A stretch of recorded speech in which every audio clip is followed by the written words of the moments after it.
Recall the parallel between Daniel 7 and 2 and Daniel 8.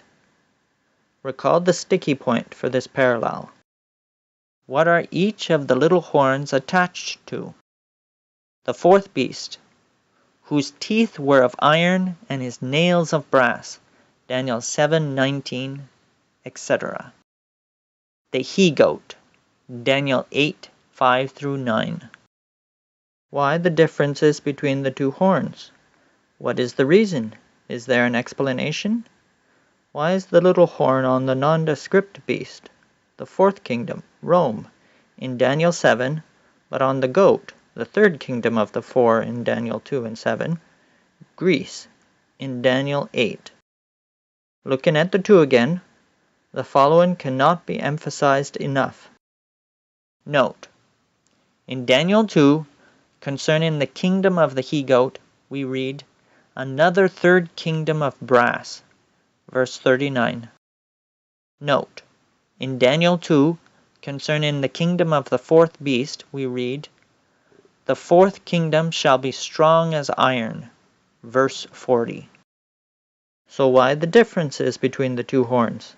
What is the reason? Is there an explanation? Recall the iron and potter's clay, the brass and miry clay of Daniel 2 and Daniel 7. Recall the visions of Daniel 2 and Daniel 7. The political, nations and their rise and fall. The little horn of Daniel 7. Its connection, it's a political connection to Rome. While the little horn of Daniel 8, its connection runs back to Greece, because it's a religious connection to Greece. Hence, while chapters 2 and 7 emphasize the political, chapters 8 through 12 emphasize the religious. Thus, Daniel 8 through 12, the Day of Atonement, imagery, 2 clean sacrificial animals, a slain sacrificed animal, horns of the altar of sacrifice, altar of incense, the sanctuary, the high priest, and the Most High, God Himself. In short, the religious. Recall the parallel of Daniel 7 and 8 once again. There was the first big question, but there was another. If the little horns are equivalent, then where is the nondescript beast, united phase of the fourth kingdom? Recall the explanation. The fourth kingdom in Daniel 2, 7, and 8 through 12. In Daniel 2, the fourth kingdom is symbolized by the legs and feet of the statue. Iron is the unifying element. In Daniel 7, the fourth kingdom is symbolized by the nondescript beast. The beast is the unifying element. In Daniel 8:12, the fourth kingdom is symbolized by the little horn. The little horn is the unifying element. In Daniel 2, the third kingdom is symbolized by the belly and thighs of the statue. In Daniel 7, the third kingdom is symbolized by the leopard with 4 heads and 4 wings of a bird.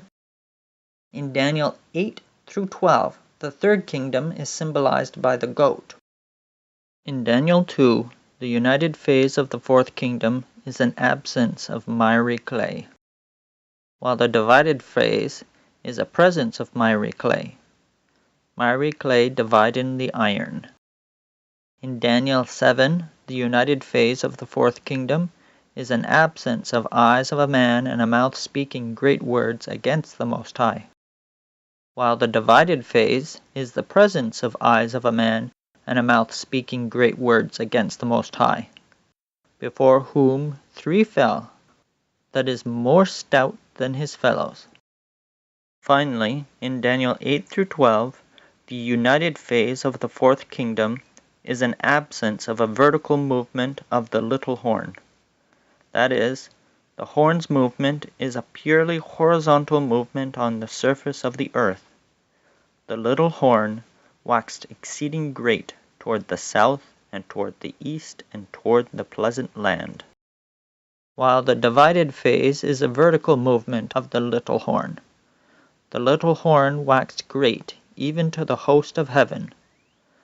Thus, the divided phase of the fourth kingdom is characterized by a decidedly religious element in each of the three prophetic visions of Daniel. The miry clay of Daniel 2's vision of the statue, the eyes of a man and the mouth speaking great words against the Most High of Daniel 7's vision of the four beasts from the sea, and the prideful waxing great to the host of heaven movement of Daniel 8-12's vision of the ram and the he-goat. Now for a feel of the religious political nature of the fourth kingdom in each of these three visions. Daniel 2's united phase speaks of the rise of a kingdom through conquests, a political activity. Its divided phase speaks of the division of a kingdom into other kingdoms, once again a political activity. Daniel 7's united phase speaks of the rise of a kingdom through conquests, once again a political activity. Its divided phase speaks of the division of a kingdom into other kingdoms, once again a political activity. But there is more. It also speaks of an attack on God's kingdom. The little horn, speaking great words against the Most High, thinking to change the Most High's times and laws, and wearing out and warring against the saints of the Most High for 1260 years. Religious activities. So Daniel 7's divided phase displays both a political and religious nature. Daniel 8's united phase speaks of the rise of a kingdom through conquests, conquest of the south horn, the east horn, and the pleasant land horn, political activity. But the pleasant land horn, that is the Jewish nation, God's Old Testament people. Destruction of Jerusalem and the Jewish nation, that is a religious activity. So Daniel 8's united phase displays both a political and religious nature.